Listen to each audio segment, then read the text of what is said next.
নমস্কার দর্শক বন্ধুরা, মোটিভেশনাল শ্রীমন্ত চ্যানেলে আপনাদের জানাই সুস্বাগতম।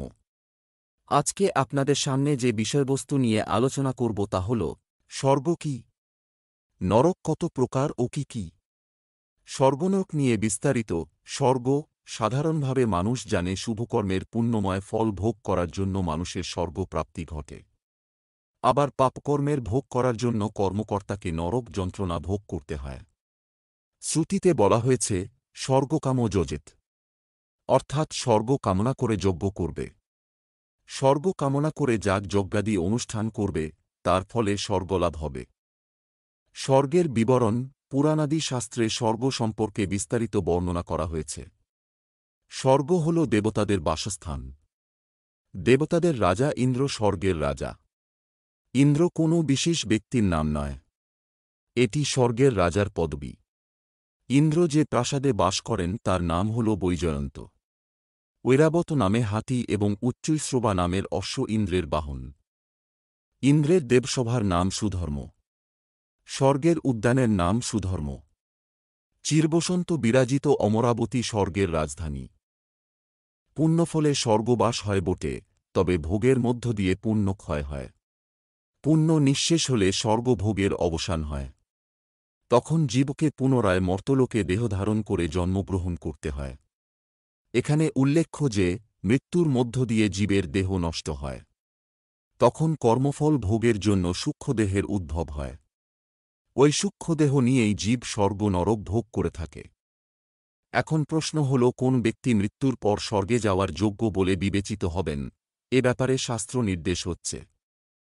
সর্বহিংসানি বৃত্তা যে নরা সর্বংসহাশ্চ যে সর্বশাস্ত্রভূতাশ্চ তে নরা স্বর্গগামিনা, অর্থাৎ যারা সকল হিংসা ত্যাগ করেছেন, যারা সহিষ্ণু হয়ে সবকিছু সহ্য করেন, যারা সকলের প্রতিপালন করেন, তারা স্বর্গে গমন করেন। মোট কথা, পুণ্যবান ব্যক্তি মাত্রই স্বর্গে গমনের যোগ্য বলে বিবেচিত হয়ে থাকেন। নরক মানুষ যেমন পুণ্যকর্ম করতে পারেন, তেমনি আবার পাপকর্ম তার পক্ষে করা অসম্ভব নয়। পাপকর্মের জন্য তাকে শাস্তি ভোগ করতে হয়। এই শাস্তিভোগের স্থানটিকে বলা হয় নরক। তামিশ্র, অন্ধতামিশ্র, রৌরব, মহারৌরব, কুম্ভিপাক, অসিপত্রবন ইত্যাদি নরক ব্রহ্মবৈবর্ত পুরাণে ৮৬টি নরককুণ্ডের বর্ণনা রয়েছে। এখানে কয়েকটি অপরাধ এবং তার জন্য কিরকম নরক যন্ত্রণা ভোগ করতে হয় তা বর্ণনা করা হল।